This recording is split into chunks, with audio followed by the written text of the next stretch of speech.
పూరా లోకల్. చెప్పమ్మ, ఈ సంవత్సరం బతుకమ్మ పండగ రేపుతో అయిపోతుంది. బతుకమ్మ చీరలు వచ్చాయా మీకు? ఈ వాటికే లాస్ట్ బతుకమ్మ చీరలు రాలే, ఏం రాలే మేడం. బతుకమ్మ చీరలు రాలే. ఇస్తామన్నారా మరి? అన్నారు కానీ ఏమి ఇస్తలేరు. ఏమి ఇస్తలేదు. పోయినసారి అట్నే అన్నారు, ఈసారి అట్నే అన్నారు. సో కాంగ్రెస్ ప్రభుత్వం వచ్చిన ఒక్కసారి కూడా ఇవ్వలే. ఇయ్యలే. డ్వాక్రా గ్రూప్ లో ఉన్నారా మరి మీరు? ఉన్నాం. మహిళా సంఘంలో. మరి వాళ్ళందరికీ ఇస్తా అన్నారు కదా? ఎవ్వరికి ఇయ్యలే. ఎవ్వరికి ఇవ్వలే. వస్తాయని అనుకుంటున్నారా? ఇస్తారనుకుంటున్నారా? ఇంకేమనుకుంటాం మేడం, పండుగ అయిపోయి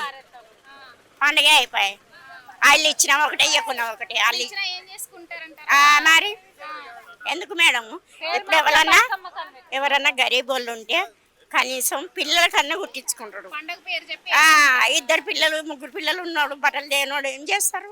అవన్నీ కుట్టించుకుంటారు. అవి లేవా ఇవి లేవా. ఈయన వచ్చి నుంచి జాకెట్ ముక్క కూడా లేదు. జాకెట్ ముక్క కూడా ఇవ్వలేదు పండగకి. మరి ఆ కేసీఆర్ ఉండంగా తోడ వచ్చిన అన్నదమ్ములు లెక్క తెచ్చాడు. కేసీఆర్ ఉన్నప్పుడు వచ్చాయా మరి? వచ్చినాయిగా, ప్రతి సంవత్సరం వచ్చాయి. వచ్చినాయి. ఆ చీరలు బాగుంటాయి అప్పుడు? గట్టినే ఉన్నాయి మేడం, ఎట్లా ఉన్నా ఇచ్చిండు. ఏదో ఒకటి ఇచ్చారు. ఇది ఆయనతో కూడా లేదు కదా ఇప్పుడు. అదే కూడా ఇవ్వలేదు. మరి ఏం చెప్దాం అనుకున్నావు? బతుకమ్మ పండగ వచ్చింది, మహిళలకు ఒక చీర లేదు, ఏం లేదు, ఏం చెప్పాలనిపిస్తుంది ప్రభుత్వానికి? ఏ ప్రభుత్వం వచ్చినా మాకేం చేస్తలేదు మేడం. ఇక మా కష్టం మాకు తప్పదు. పొద్దుంతా పని చేసుకొని బతకవలసిందే. మరి ఇంకేం చేస్తాం, అంతే కదా. మనకి ఎవరు వస్తే ఏముంది మేడం. ఈయన కోటేసుడు ఆయన కోటేసుడు. ఓటు హక్కు ఓడగొట్టవద్దు, ఓటు వేయకుండా చచ్చిపోయినంత తెలివి అని ఓటు వేస్తాం. ఎక్కడో పార్టీకి వేయాలి కంపల్సరీ. అంతేకాని ఎవరు వచ్చి ఏం పెడుతున్నారు మాకు? మా కష్టాలు మాత్రం మాకు తప్పలేవు. అంతేనా? సో మీరు చెప్పండి, మీరు డ్వాక్రా గ్రూప్ లో ఉన్నారా? జస్ట్ డ్వాక్రా గ్రూప్ లో ఉన్నారా? ఉన్నాము. మరి అన్నారు కదా డ్వాక్రా గ్రూప్ లో ఉన్న మహిళలందరికీ 2 చీరలు ఇస్తామన్నారు. అన్నారు, అయిపోయింది. మరి లారీలు పంక్చర్ అయినాయో ఏమో మేడం, లారీలు పంక్చర్ అయినాయో మరి రేవంత్ అన్న వద్దన్నాడు, మరి తెలియదు. ఇక చీరలు అయితే రాలేదు అన్నారా? పోనీ మీ పేర్లు తీసుకున్నారా చీరలు ఇస్తామని చెప్పేసి? అస్సలు పేర్లు తీసుకోలే, ఏం తీసుకోలే. డిస్కషన్ రాలేదా?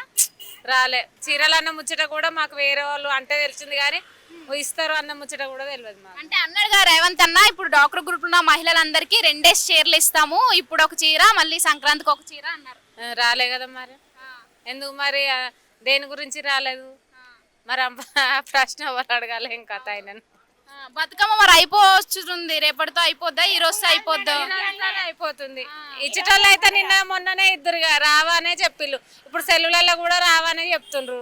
మరి అప్పుడు ఇస్తారనేది చెప్పారు, ఇప్పుడు రావానేది చెప్పారు. మంచిగా చేనేత చీరలు చేయిస్తున్నాము, ఇస్తాము, లేట్ అయినా అంటున్నారు కదా. అన్నారు. రాలే, నాకు భయం అవుతుంది నువ్వు మాట్లాడతా. మరి కేసీఆర్ ఉన్నప్పుడు ఇచ్చేవాడు చీరలు? ఇచ్చిండ్రు, మంచిగా ఇచ్చారు. 6 చీరలు 5 చీరలేమో వచ్చినాయి కేసీఆర్.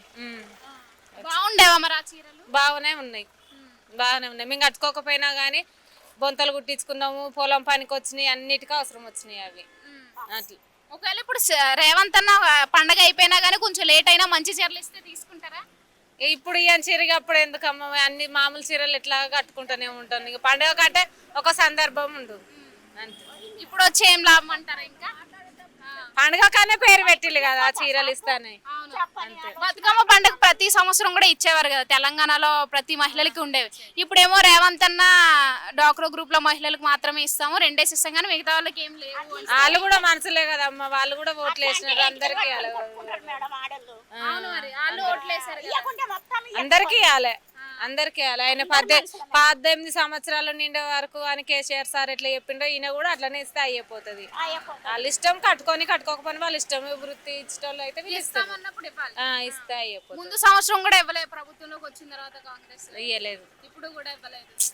ఇప్పుడు పేరు వచ్చింది, వచ్చినాక కూడా ఇవ్వలే. అప్పుడు ఇవ్వకపోతే మామూలుగా ఇవ్వలేదని గమ్మునున్నారు, కానీ ఇప్పుడు పేరు వచ్చినాక కూడా ఇస్తే అయ్యేపోవు కదా అని అన్నప్పుడు ఇస్తే అయ్యేపోవు.